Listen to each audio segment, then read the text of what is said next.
Porque os filhos de Israel, então, o povo de Deus, os filhos de Israel ficarão por muitos dias sem rei, sem príncipe, sem sacrifício, sem coluna, sem estola sacerdotal ou ídolos do lar. Então, uma certa purificação presume-se que vai ocorrer aqui também. E uma distância de Deus, isso aconteceu na história. Depois tornarão os filhos de Israel, eles voltarão, buscarão ao Senhor, seu Deus, e a Davi, seu rei, e nos últimos dias, tremendo, se aproximarão do Senhor e de sua bondade. Meus irmãos, só lembrando que até aqui, esse profeta, a história desse profeta que Deus manda ele casar com uma mulher de caráter duvidoso, ele casa com ela, ele tem 3 filhos com ela, e ela decide falar, olha, não está legal aqui, eu vou voltar para a minha vida com os meus amantes, minha vida de prostituta. É um drama intrigante que esse profeta vive, para comunicar de forma muito objetiva como que foi o comportamento do povo de Deus em relação a Deus. Esse compromisso que Deus fez com o seu povo, e o seu povo, apesar de tudo que Deus fez para o seu povo, o seu povo estava traindo Deus com outros deuses, com ídolos, com Baais, com os Baalins. E como você está vendo aí na tela, apesar de toda essa ingratidão muito bem estampada, muito bem revelada no coração do povo de Deus, apesar de tudo isso, esse capítulo 3 é uma continuação do capítulo 2, do final do capítulo 2, em que Deus, ele vai mostrar o seu amor incondicional pelo seu povo. Isso é um choque em nossos corações. Isso é muito estranho para nós. Porque nós, seres humanos, nós amamos com base no mérito. Se alguém me ama, eu amo. Se alguém é ruim para mim, eu me afasto o máximo possível dessa pessoa. Mas, como eu coloco aí, Deus é surpreendentemente Deus. Por quê? Porque Deus mostra para com o seu povo em toda a história, e mostra até hoje na história, esse amor, ele revela esse amor incomparável.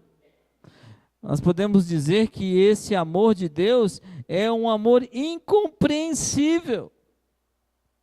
Como é que a gente vai compreender um tipo de amor, um tipo de ação em favor do seu povo, em que seu povo vai desprezando a Deus, e Deus ainda abençoa o seu povo? Como pode ser isso? Então, lembra que eu venho colocando uma frase aqui a cada semana, e aí essa é uma das frases que eu venho repetindo nas 3 últimas mensagens, que Deus, ele é tão surpreendente, esse foi esse meu sentimento ao ler a história, ao estudar o livro do profeta Oséias. Eu fiquei tão impressionado com Deus, que mesmo a despeito de nossa inclinação pecaminosa, do nosso coração, da nossa ingratidão, do nosso jeitão de alimentar os nossos próprios deuses e não adorar com toda a nossa alma o Deus verdadeiro, mesmo assim Ele prefere ministrar abundante graça em nossas vidas do que nos banir da sua presença. E aí eu misturei um pouquinho essa frase e disse o seguinte: Deus é tão surpreendente que mesmo a despeito da nossa inclinação pecaminosa, Ele prefere nos amar incondicionalmente. Porque se Deus decidisse me amar baseado naquilo que eu posso oferecer para Ele, eu jamais seria amado por Deus. Mas Deus nos ama incondicionalmente e nos atrai para si. Olha só o que o apóstolo Paulo fala a respeito disso. Eu peguei um trechinho só da carta dele aos Efésios, né? E conhecer o amor de Cristo. Então, o amor do Pai é revelado em Jesus Cristo, que excede todo o entendimento. É impossível compreender esse amor para que sejais tomados de toda a plenitude de Deus. Mas o destaque aí é conhecer aquilo que eu não posso entender, conhecer o amor que excede todo entendimento. Então Deus, ele é surpreendentemente Deus, por causa da sua natureza de amar incondicionalmente. Deus é surpreendentemente, esse texto nos fala isso, por causa da sua ação, né, de resgatar o perdido. Deus é surpreendentemente Deus porque Ele é longânimo para conosco, né? Ele tem uma paciência conosco, extensa. E Deus é surpreendentemente Deus porque Ele promove a reconciliação. E apesar do nosso completo demérito, apesar de nós não merecermos nada disso, Deus nos ama incondicionalmente, irmãos. E a única resposta que eu posso dar a isso é adorar unicamente a esse Senhor, a esse Deus. Deus é surpreendentemente Deus. E me leva a perguntar algumas coisas. Como que aquele que deveria nos banir da sua santíssima presença, ele faz questão de nos atrair para si? Como aquele que deveria nos banir da sua santíssima presença, nos dá amor incondicional? Por isso que eu vou repetir aqui essa noite que Deus, ele é incrivelmente, ele é surpreendentemente Deus. E diante dessa grande verdade, diante das verdades que eu já afirmei aqui, qual é a minha resposta a isso? Qual é a minha reação a isso? Qual é? E às vezes a minha reação é aquela reação igual ao povo de Israel. Deus cuidando do povo, Deus libertando o povo, Deus trazendo o povo, Deus conduzindo o seu povo. E a resposta do povo era a seguinte: nós queremos Baal, nós preferimos os nossos deuses. E às vezes nós ficamos assim, chateados, tristes, horrorizados com o que Israel, com a postura de Israel em relação ao que Deus fez ao seu povo. Como é que pode agir assim? Deus foi tão bom para com seu povo, mas nós como crentes fazemos isso também, irmãos. Nós damos muito mais atenção aos nossos deuses do que ao Senhor. Damos muito mais atenção às nossas preocupações do que ao Senhor. Damos muito mais atenção aos nossos bens do que ao Senhor. Damos muito mais atenção aos nossos interesses do que ao Senhor. Damos muito mais atenção aos nossos filhos do que ao Senhor. Damos muito mais atenção ao nosso trabalho, ao nosso estudo do que ao Senhor. E eu quero expor, baseado nesse texto de Oséias 3, 4 verdades a respeito de um Deus que é surpreendentemente Deus. Em primeiro lugar, Deus é surpreendentemente Deus, porque a sua natureza divina é amar incondicionalmente. Irmãos, todos nós somos tentados a ver Deus como aquele sujeito que vai consertar todos os problemas, todas as coisas erradas neste mundo. E alguns mais ousados e presunçosos, às vezes, olha Deus como se Deus estivesse a nosso favor, ao nosso serviço. Mas esse pequeno texto que trata de enormes verdades, nos mostra um Deus que nos surpreende, pois apesar de pensarmos assim, Ele nos ama incondicionalmente, Ele também pagou o preço pelos nosso resgate, nos libertou da mão dos nossos opressores. E esse texto, ele torna-se uma grande alusão, ele aponta para um preço muito caro que Cristo pagou naquela cruz, pela minha vida. Então, eu não posso olhar a Deus como aquele mágico da lâmpada, que aí ele sai lá e eu faço 3 pedidinhos para ele. Não, de forma nenhuma. Eu preciso olhar Deus como um Deus surpreendentemente Deus. E aí ele me leva àquela adoração profunda, aquela admiração por alguém que deveria me expulsar da sua presença, mas me atrai para si. Então a primeira verdade é essa aí. Deus é surpreendentemente Deus, porque sua natureza divina é amar incondicionalmente. Olha só o que o apóstolo Paulo fala a respeito disso. Desculpa, eu vou falar as 4 já e depois eu passo para frente, né? A segunda, Deus é surpreendentemente Deus, porque sua ação é resgatar o perdido. Deus é surpreendentemente Deus, porque sua reação disciplinar é longânima. Eu vou explicar tudo isso em menos de 20 minutos. Deus é surpreendentemente Deus, porque sua meta é a plena reconciliação. Então vou começar do primeiro aí. Deus é surpreendentemente Deus, porque sua natureza é amar incondicionalmente. Eu sei que o versículo está pequeno aí na tela, mas eu vou ler para vocês. Deus prova seu próprio amor para conosco, são as palavras do apóstolo Paulo em Romanos 5:8. Pelo fato de Cristo ter morrido por nós, sendo nós ainda pecadores. Então, ninguém era merecedor desse amor. Cristo morre por nós, nós ainda na condição de pecadores, devedores, e sem qualquer mérito por natureza. E Deus mostra o seu amor quando o seu filho morre por nós naquela cruz. Eu quero que você pense agora no drama do profeta Oséias. Olha só, ele casou-se com uma mulher, uma mulher imoral e sem caráter. Ele teve filhos com ela. Ela deixa os filhos, ela deixa o marido e a casa para se entregar aos seus amantes.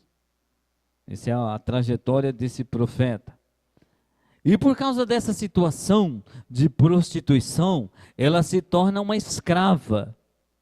Depois o texto diz aqui que o próprio marido comprou ela. O próprio marido pagou o preço por ela. Olha que drama, né? Casa com uma mulher, tenta recuperá-la, ela depois, não quero essa vida, eu vou cuidar, vou voltar para os meus amantes. Mas esse também é o drama de Deus. Deus assume um compromisso de ser o Senhor do seu povo, um povo que não tinha merecimento nenhum, um povo imoral e já idólatra. Mantém sua aliança com as gerações seguintes, ele cumpre a sua palavra, ele liberta esse povo, ele protege esse povo, ele dá o melhor para esse povo. Esse povo o abandona e se entrega a outros deuses. O povo então se torna escravo. E Deus o liberta por meio de um resgate muito caro, a vida do seu filho. E não é diferente conosco também. Deus decide e assume o compromisso de nos amar, apesar de não termos ainda um coração, né? O apóstolo Paulo diz que Cristo morreu por nós, nós sendo ainda pecadores, quando nós ainda éramos pecadores. Ele mantém a sua aliança, a sua promessa de salvação eterna para conosco. E não são poucas vezes que a igreja na história o desprezou, deixou Deus de fora. E não é incomum hoje nós abandonarmos nosso relacionamento com Deus, trocarmos um culto de adoração por qualquer coisa. Então nos tornamos escravos dos nossos próprios desejos, das nossas vontades. Mas Deus em Cristo Jesus já pagou o nosso resgate. Irmãos, que amor! Que amor! Isso realmente revela um pouco do coração de Deus. Eu quero contar para vocês a história de um amigo. Para preservá-lo, eu vou chamar de Marcos. Marcos, um jovem crente, né, um bom crente, vem de uma boa família. Marcos conhece a sua esposa, chamada Joana. Marcos casa com ela. Ela era uma mulher que se converteu um pouco mais tarde na vida, já tinha um filho. Marcos decide assumir, ela e o filho casaram-se.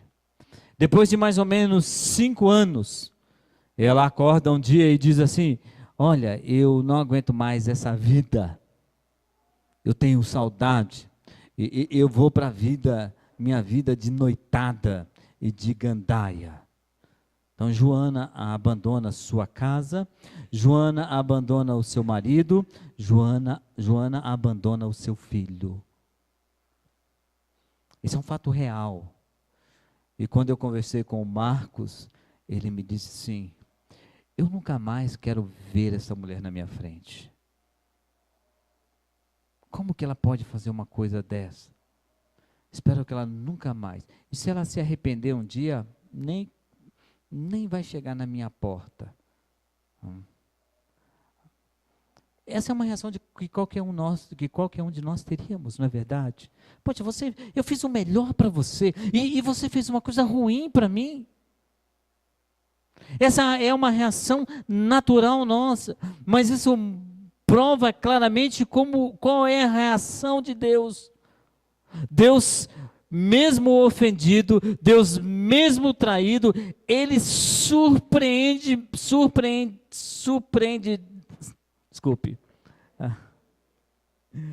surpreendentemente ama e atrai, escolhi uma palavra grande, né?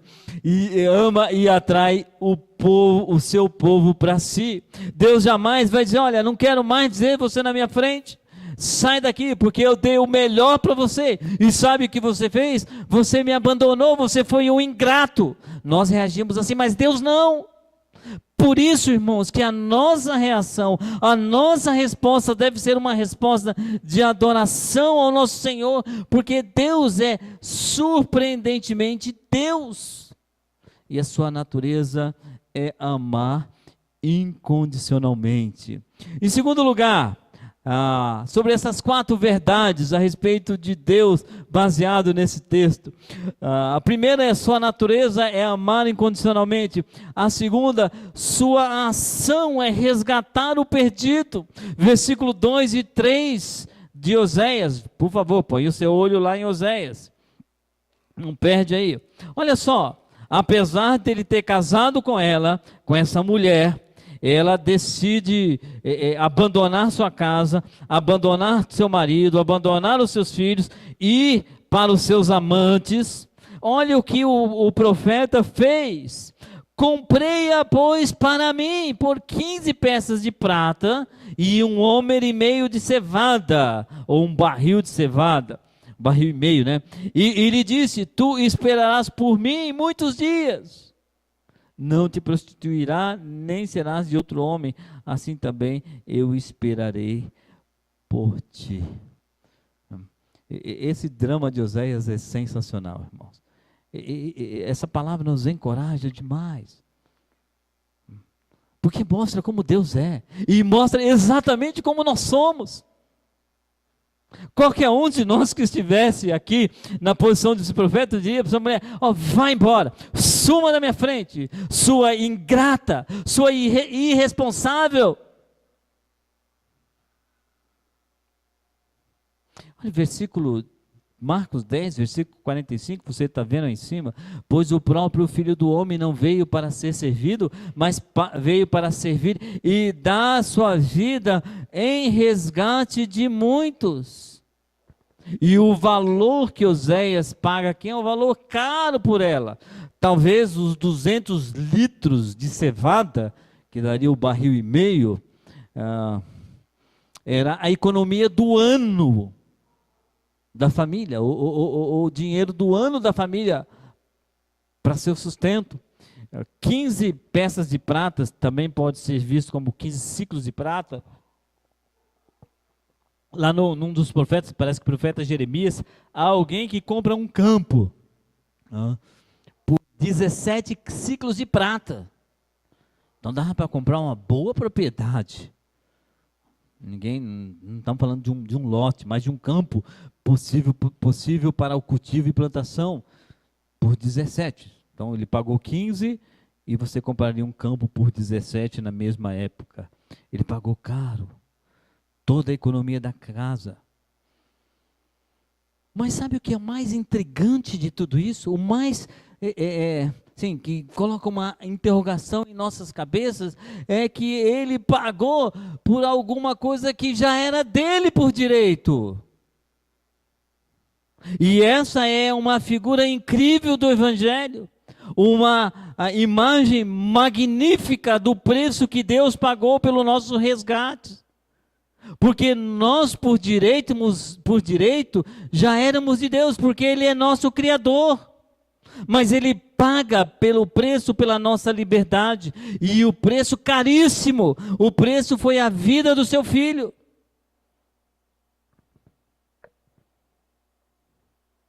E novamente, ao saber disso, qual é a minha reação? Qual é a minha resposta a esse tão grande amor que leva o Pai a dar o seu Filho em resgate por mim e por você? Qual é a minha resposta? Será que eu tenho reconhecido isso e adorado ao Senhor com toda a intensidade do meu ser? Ou eu tenho dividido o meu coração com Baal? Baal é um deus do Antigo Testamento, o que mais influenciou e prejudicou a Israel. O que está ocupando a minha atenção que me impede de reconhecer aquele que por amor me resgatou? Novamente, irmãos, eu quero que a gente tenha uma plena consciência, sabe de quê? De que somos inclinados a olhar a Deus como aquele sujeito que deve resolver todas as coisas desse mundo, inclusive todos os meus problemas. E nós somos também inclinados a olhar a Deus como se Deus fosse o nosso servo, que nós mandamos uma lista de pedidos de oração para Ele. Olha, Senhor, eu estou com esse problema, resolva aí o negócio. Mas esse texto parece que ele cura a nossa miopia espiritual, cura nosso coração, apresentando essas enormes verdades. Quem é Deus? Como Deus age? Como Deus reage? Qual é o plano de Deus para a nossa vida? E nós às vezes somos tão pequenos em relação a isso, nossa visão é minúscula a respeito de Deus. Por isso que a nossa adoração nossa adoração para Deus também ela é minúscula, é pequena.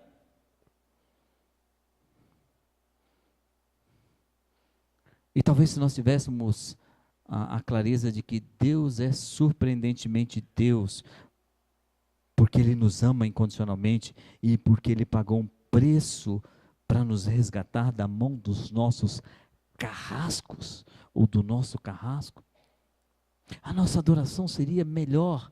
Por quê? Porque lá no Antigo Testamento eles tinham uma visão pequena a respeito dessa redenção, dessa libertação, desse resgate. E nós aqui, nesse tempo, temos a visão completa da história, que está em Jesus Cristo, pagando o preço pela minha libertação, e a minha reação muitas e muitas vezes é uma reação de hostilidade, de indiferença, de desamor, de ingratidão a Deus. Apesar de Deus ser surpreendentemente Deus. 4 verdades a respeito de um Deus surpreendentemente Deus. Ele é assim porque a sua natureza é amar incondicionalmente. Ele é assim porque a sua ação é resgatar o perdido. Em terceiro lugar, quarta verdade, Deus é surpreendentemente Deus porque sua reação disciplinar, ela é longânima. Mas isso, irmãos, eu quero deixar claro de início, isso não é um direito nosso, é a natureza de Deus. Nós achamos, irmão, Deus é longânimo, Deus é paciente, então eu vou pecar à vontade, eu vou fazer tudo que há de errado, tudo que o meu coração pecaminoso deseja, eu vou aproveitar na vida da minha forma, sei lá se isso é aproveitar a vida. Apesar desse versículo aí mostrar a longanimidade de Deus, ele está falando mais especificamente sobre salvação. Não retarda o Senhor, segundo a carta de Pedro 3,9, está aí na tela, não retarda o Senhor a sua promessa, como alguns a julga demorada.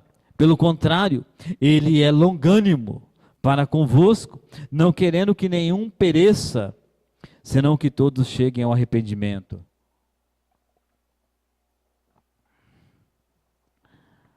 A reação de Deus para a disciplina, ela é longânima, mas eu quero dizer que ela acontece também. A disciplina vai acontecer. Deus vinha tratando o seu povo há cerca de 700 anos, quando ele tira o seu povo do Egito, e vai dando oportunidade, e o povo logo que sai do Egito, pouco tempo depois, antes de completar 40 anos, Moisés sobe até um monte e vai receber as tábuas da lei, e ele demora um pouquinho mais lá, lógico, estava gostoso estar na presença da glória de Deus, e quando ele volta, sabe o que o povo estava fazendo? Estava na gandaia, estava gandaiando, né? Para ser assim bem leve com eles, e haviam feito um bezerro de ouro, ao invés de estarem de joelho em oração, ou cantando louvores ao Senhor, o povo caiu na farra. Eles acabaram de sair do Egito, né? Ainda tinham cheiro do pó do Egito, e já estavam se desviando dos seus caminhos. E assim foi por mais 700 anos. E Deus mandando o profeta e avisando para a turma: gente, se arrepende. Olha, os profetas diziam: Deus vai disciplinar, Deus vai cumprir a sua aliança. E o povo insistindo ainda em ficar distante de Deus. E esse é um grande aviso para nós, porque lá no livro dos Hebreus, o autor diz que Deus é fogo consumidor. Isso não significa que ele vai triturar a gente, mas significa que ele vai aplicar a sua disciplina. E Deus chegou a um ponto com o seu povo e falou: olha, agora não dá mais. Eu já mandei os profetas, eles não ouvem, então eu vou ter que aplicar algo mais radical. Então Deus leva o seu povo para onde? Leva o seu povo para o cativeiro. E aí o versículo 5 de Oséias, capítulo 3, o 4 e o 5, né, eu inverti aí. Porque os filhos de Israel ficarão por muitos dias sem rei, sem príncipe, sem sacrifício, sem coluna, sem estola sacerdotal ou ídolos do lar. Sabe o que ele está dizendo? De alguma forma eu vou arrancar tudo isso do povo. E eles aí talvez vão acordar e dizer, olha, eu sinto falta realmente disso. Lá no Salmo 42, os filhos de Corá escrevem esse salmo. E esse salmo é um salmo interessante, porque parece que o autor do salmo está descrevendo como que era o culto, né? a procissão que ia em direção ao templo, e ele sente saudade daquilo. Por quê? Porque Deus havia tirado do povo. Porque o povo não reconhecia, não estava adorando unicamente ao seu Senhor. Deus deu 700 anos de oportunidade.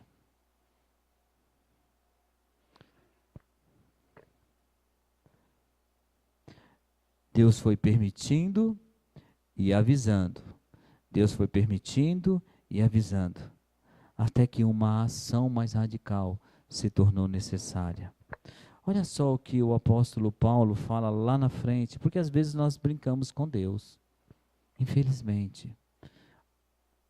Entendemos que Deus ama incondicionalmente, porque eu já falei isso aqui, que Deus faz tudo para resgatar o perdido, mas também ele fala sobre disciplina, e às vezes dura coisa é cair nas mãos do Deus vivo. Gálatas capítulo 6, versículo 7, está aí na tela para vocês lerem. Não vos enganeis, de Deus não se zomba, pois aquilo que o homem semear, isso também ceifará. Eu quero lembrar que Deus é um Deus também zeloso. E por ser zeloso, ele vai aplicar a sua disciplina. Jesus Cristo estava lá no templo, e quando ele entra no templo, lá no Evangelho de João, ele vê os cambistas lá vendendo, fazendo uma bagunça naquele lugar que deveria ser o centro de oração, né? O centro missionário, o centro de oração para todas as nações. E aí ele pega uma espécie de reio, né? Um chicote lá, e empurra a mesa dos cambistas, joga as moedas para lá, solta os animais, e os discípulos perceberam que ele havia se cumprido alguma coisa. Isso é um texto lá de Deuteronômio. Guardai-vos, não vos esqueçais da aliança do Senhor, Deus falando com o seu povo, vosso Deus, feita convosco, e vos façais alguma imagem esculpida semelhança de alguma coisa que o Senhor vosso Deus vos proibiu. Olha o que ele diz, porque o Senhor teu Deus é fogo que consome, é Deus zeloso. Os discípulos estavam lá no templo e perceberam e lembraram dessa citação do Antigo Testamento, quando Jesus Cristo expulsa os cambistas lá do templo.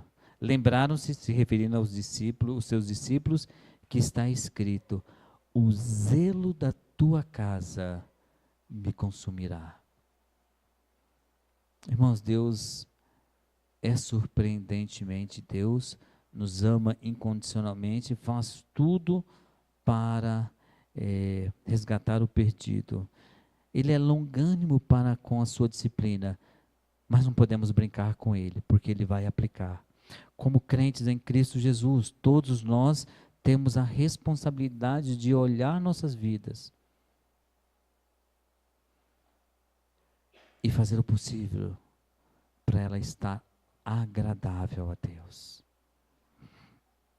A última verdade a respeito desse Deus que é surpreendentemente Deus.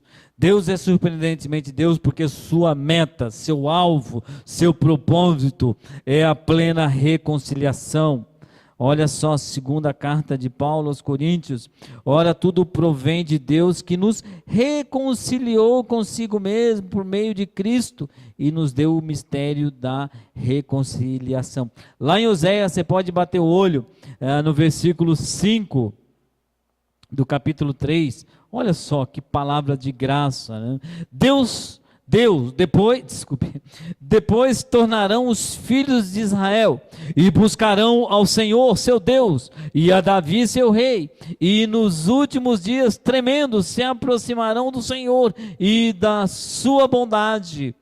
Deus atraindo o seu povo, reconciliando. E o que é reconciliação? Reconciliação é quando eu faço as pazes com alguém. Por exemplo,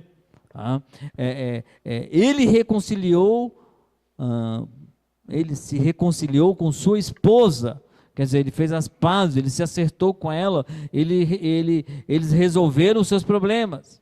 E a meta de Deus é exatamente essa: promover a reconciliação.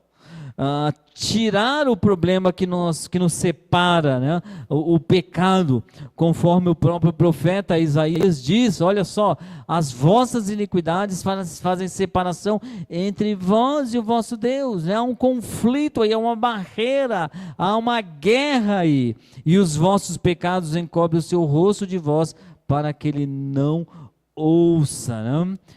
Então a Bíblia faz essa afirmação também com a intenção de mostrar que Deus está nos dando sua graça de reconciliação, de fazer as pazes conosco. E em Cristo Jesus, isto é totalmente possível de acontecer. Deus fazendo as pazes conosco.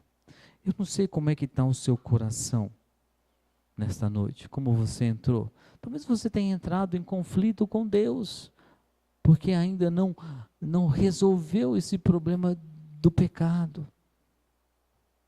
Ainda não entregou seu coração para o Senhor Jesus Cristo. Então há uma guerra no seu coração. E Deus quer reconciliar. Deus quer trazer a paz ao seu coração. Nesta noite, Ele faz isso através do Senhor Jesus Cristo. E o que eu devo fazer? Eu devo orar e pedir para Deus: Senhor, me dê essa paz. Eu quero essa paz. Eu preciso dela. Meu coração está em conflito. Há uma barreira enorme que o pecado construiu entre a minha pessoa e Deus, e só Deus pode derrubar essa barreira. Você tem de pedir para Ele: Senhor, derruba essa barreira, tira o pecado do meu coração. Eu quero ter paz, eu quero experimentar a sua paz. Gostaria que você abaixasse a sua cabeça, fechasse os seus olhos.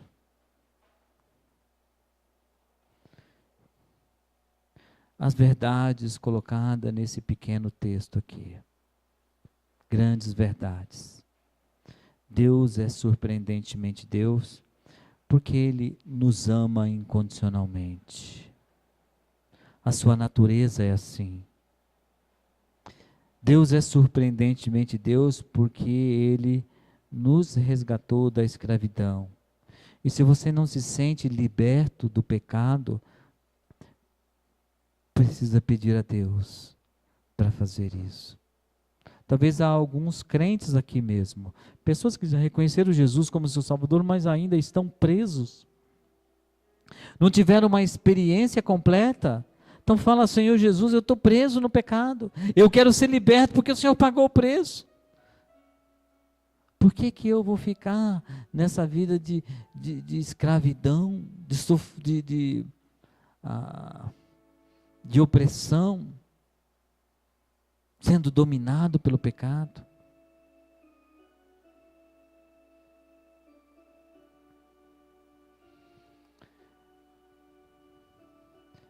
A longanimidade de Deus em disciplinar também é uma grande verdade desse texto.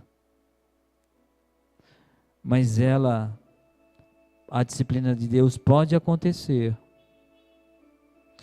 Então talvez você seja um crente e precisa voltar logo para os caminhos do Senhor.